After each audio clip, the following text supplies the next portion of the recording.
Thank you all for being here. This morning, our state is in shock, and I want to take this moment to speak directly to the people of our state. To our first responders, I'm in awe of you. I'm in awe of your courage. I'm in awe of your strength. I'm in awe of everything you do for each and every one of us. You saw a crisis, and you said, what can I do to help? And our response teams are doing everything in our power to rescue and recover the victims of this collapse, literally as we speak. People who, as we speak, are out there are divers, are air assets, people who right now are working to save lives and are doing it because the state asked. And we will update the public as the work continues. To our partners inside and outside of government, I know this has been a long night. We started coordinating immediately after the Key Bridge collapsed. We've been standing together every step of the way, from our county leadership, to our city leadership, to our state leadership, to our federal leadership. And I'm grateful to call each and every one of you not just colleagues, but I'm grateful to call you friends. And to the people of Baltimore, and each and every one of the 6.3 million Marylanders who call our state home. I recognize that many of us are hurting right now. I recognize that many of us are scared right now. And so I want to be very clear about where everything stands. We are still investigating what happened, but we are quickly gathering details. The preliminary investigation points to an accident. We haven't seen any credible evidence of a terrorist attack. Our administration is working closely with leaders from all levels of government and society to respond to this crisis, and not but just by addressing the immediate aftermath, but also by building a state that is more resilient and a state that's more safe. That is our pledge, and that's our commitment, and we're going to keep that commitment. And lastly, to the victims of this tragedy and their loved ones, all of our hearts are broken. We feel your loss. We're thinking of you, and we will always be thinking of you. We pray for the construction workers who are on the Key Bridge, and we pray for everyone who has been touched by this tragedy, and their families, and all of their loved ones. But Maryland, we will get through this, because that is the Maryland spirit, and that's what Maryland is made of. We are Maryland tough, and we are Baltimore strong. So in the face of heartbreak, we come together. We embrace one another, and we come back stronger. That's what we've always done. That's what we'll continue to do. And that's what we're going to get done together. And we're going to pray for Baltimore. And I'd like to turn this over to Senator Van Hollen, who's done a remarkable job in our fellow delegation in providing support. So thank you, Senator. Thank you, Governor. As the governor said, we come together. We come together in Baltimore, we come together in Maryland. First of all, our hearts go out to all those who are on the bridge and their loved ones. We pray for them. Our gratitude goes out to the first responders who, as we speak, are out there continuing to conduct search and rescue operations. I want to thank the governor, the mayor, county executive, all the people gathered here as part of Team Baltimore and Team Maryland. And the federal government is with them as a partner. The Coast Guard, as we speak, is also part of this mission. Coast Guard cutters, Coast Guard aviation assets. I spoke twice today with Secretary of Transportation Pete Buttigieg. Pete Buttigieg has pledged that they will do everything they can to very quickly release emergency response funds for this important project. The National Highway Transportation Administrator is on his way to Baltimore if he's not here already. They will be releasing those early funds once all the parties are fully engaged. Second, The National Transportation Safety Board, I talked to the chair this morning. She and her team will be conducting an investigation of what happened. And finally, the Army Corps of Engineers, naval assets for looking below the surface and clearing. All of this is going to be part of the effort. The governor is leading Team Maryland, the mayor and the county executive, of course, Team Baltimore. But I'm just here to say, together with Ben Cardin, Senator Cardin, and Congressman Fume and others, the federal government is your partner in this effort. Thank you, and again, to the people of our state and the people of this great city. We're with you. We love you. We will get through this together. Thank you, Governor.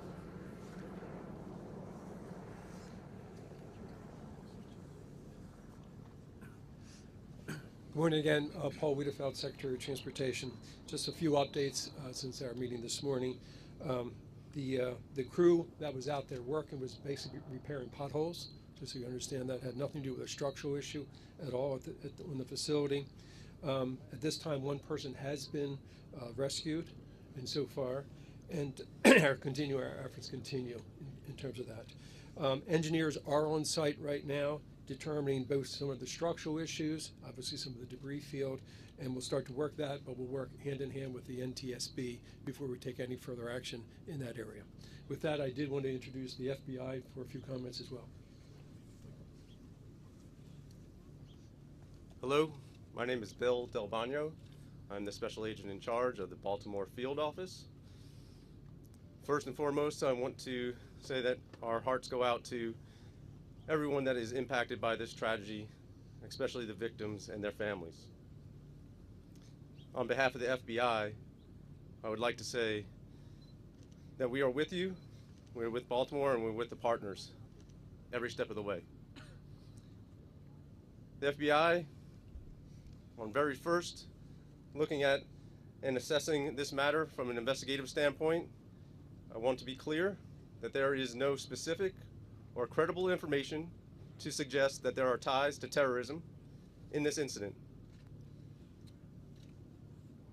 The FBI has been part of this response from the beginning. We came within 1 hour to the command post and quickly lashed up with our very strong partners all along the way. We will bring whatever resources that the FBI has to bear. We've already brought our crisis response, our victim services, and just recently our underwater search evidence recovery teams are on site. And we will continue to provide all those resources as long as it takes. And as the investigation goes on, we will take it to its logical conclusion along with our partners. To the people of Baltimore, to the public, I ask you to be patient as we go through this and as information becomes available to us. And lastly, I want to say thank you. Thank you to our partners. Thank you to everyone who in the FBI and counts on the FBI. We will always bring what we need to the people of Baltimore, and we are with you. I'd next like to introduce the Coast Guard. Good morning. The Coast Guard is still actively searching at this time. We are using response boat crews from 2 of our local Coast Guard stations, one of our helo crews from Air Station Atlantic City, and also one of our cutter crews on one of our 87-foot patrol boats. We will continue to work with our local, state, and federal partners during this tragedy. Thank you.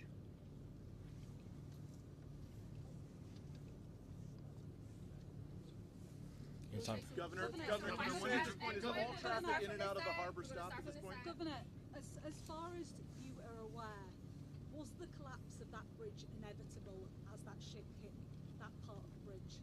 No, we're still in the process of investigating exactly what happened. So we don't have any further details about whether or not it was inevitable or not. But no structural issue with the bridge? No, there was. In fact, the bridge was actually fully up to code, so we have no further information about what happened during that time. Governor, is all shipping in and out of the port now stopped completely? And do you have any estimate very early on as to how long it will be before shipping can resume to the Port of Baltimore? Yeah, we don't have any estimates on timeline because right now our exclusive focus is on saving lives. Our exclusive focus is on search and rescue. Can you ask those numbers, Governor? Could you give us a better sense for the number? Because we had heard, I know Mr. Wiedefeld said one had been rescued, but earlier from Baltimore we heard that 2 have been rescued. Can you tell us the total numbers we're talking about that maybe that you're searching for, and how many have been rescued? Well, There are 8 individuals. 6 are being searched for right now.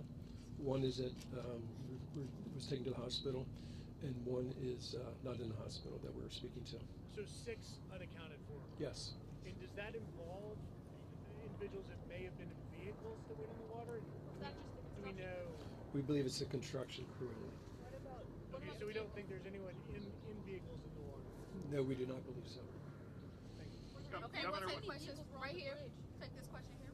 Governor, 2 questions. How quickly did you find out about what happened here, and what was your reaction when you heard the scale of what just occurred at that bridge earlier today? well, I mean, I think it was probably within minutes of everything, less than an hour, when I know that my phone first rang, and first from the mayor of Baltimore and also from our chief of staff, and it was. We know the Key Bridge. I've ridden over the Key Bridge countless times. So many of us know the Key Bridge because it is our normal commute. This is a place that is a normal commute route for over 30,000 Marylanders every single day. And so to hear the words that the Key Bridge has collapsed, it's shocking and heartbreaking. And immediately the first thought and the first ideas go back to what happened to the people, what was the impact on human life. But for every single one of us who are Marylanders, the words that the Key Bridge is gone, it still shakes us, because for 47 years, that's all we've known. And so this is not just unprecedented from what we're seeing and what we're looking at today. It's heartbreaking. Governor, can you confirm that the crew on the ship alerted authorities that it had lost propulsion? We can confirm that the crew notified authorities of a power issue. Yes. And that they had lost power on the ship. Yes. Was there any ability to shut down the bridge? Or is anyone take the question right here? That's correct.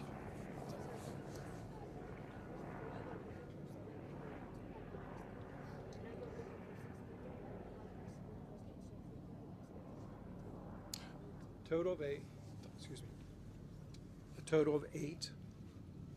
1 rescued and in hospital. 1 not in hospital, but it is we have communicated with that person, and then 6 that we are searching for. And all construction workers were stoppable?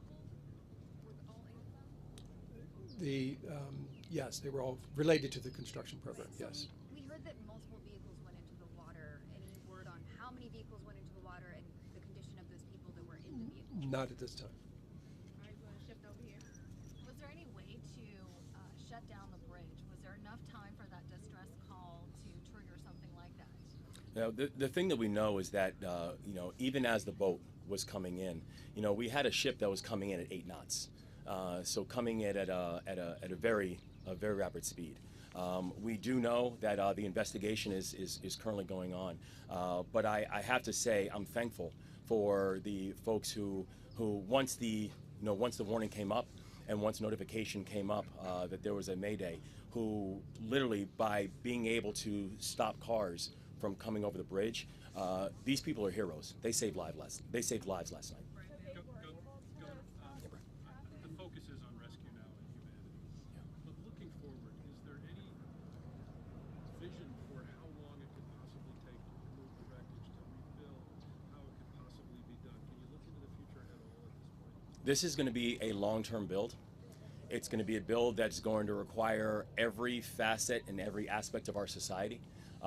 It is something that I can tell you we are going to get this done. We are going to make sure that this is not just rebuilt, but that we are going to rebuild in a way that remembers the people who this tragedy has impacted, and also do it in a way that that honors the community that it serves. But right now, I could not give you any form of estimate on timing or cost. Right now, my and all of our exclusive focus is we're just trying to save lives. Can the mayor talk on the state of emergency locally, please?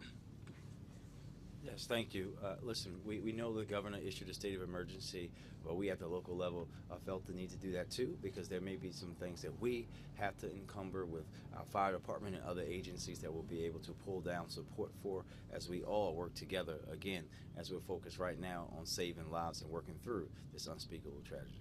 In the interim, I know that there's obviously the focus is on the rescue and the recovery, but this is such an important thoroughfare here in Baltimore for drivers, people trying to get around. How are they going to be able to manage while that is also going on? Yeah, so we've also already been in touch with people about alternative routes and ways people can navigate now that this tragedy has happened. And I don't know, Secretary, if you want to speak to that as well. Just to give you a sense of scale, roughly about 35,000 people, a day use that facility. About double that use the Harbor Tunnel, and double that again use the Fort McHenry Tunnel. So basically, we do have those two other options. We'll make sure that we have as much personnel out there to deal with any incidents, because as you know, that can cause the backups very quickly. And we will basically put out a lot of communications on different alternatives. We're also looking at transit alternatives as well. What role will the legislature play in this response? What role will the legislature play in this response? Are there any policies, any state funding that's going to be freed up in the coming weeks? Oh yeah, no. So we are in fact, we have our Senate President here. We have members of the legislature here. The legislature is going to have a role in all of this, as will our local elected officials, as will state officials, as will the federal government. Everybody is going to have a role in terms of how we think about the rebuild. Governor, how long do you expect shipping to be closed down through the port? Do you have any estimate in terms of the port here? We don't at this point. But we don't at this point. Ships are going in or out at this time. Correct. Yeah, we don't have an estimate on timeline as of yet. Our focus really is right now on just make sure we're saving lives. One last question. Did that person die in the hospital? Are they able to get out at all or no? I'm sorry, say it again. The ships that are the vessels that are currently docked at the port, are they able to get out or no? The one that's captured under the is that Still at port. Oh, yes, that one's still at port. Yes. We'll take one last question. Yes, ma'am. Was the ship being guided out by tugs, firstly? And secondly, did you just say that it issued a mayday in enough time that you were able to stop all traffic from entering both sides, so that the only casualties we expect are the workers on the bridge? Yes, ma'am. So the investigation is still going on, so we're going to have all the full details and also all the full details about the timeline and the TikTok that took place. But we're thankful that between the Mayday and the collapse that we had officials who were able to begin to stop the flow of traffic, so more cars were not up on the bridge. And I can. There were some on the bridge, or not? Were there any during the collapse? Yeah, were there some on the bridge? There have been reports that have been sonar that have detected vehicles at the bottom of the water. So as well as the 8 people, there could still be people trapped inside or potentially have died in vehicles. Is that correct? I think, well, the investigation is still going on to find out exactly how many people and what was the situation. But the thing that we do know is that many of the vehicles were stopped before they got onto the bridge, which saved lives in a very, very heroic way. Thank you all very much. Thank you. We'll have another update later. Thank you. This is a huge detail. We don't know how many vehicles were on the bridge. Thank you all. That's it. Chris speaking. Hey, Chuck.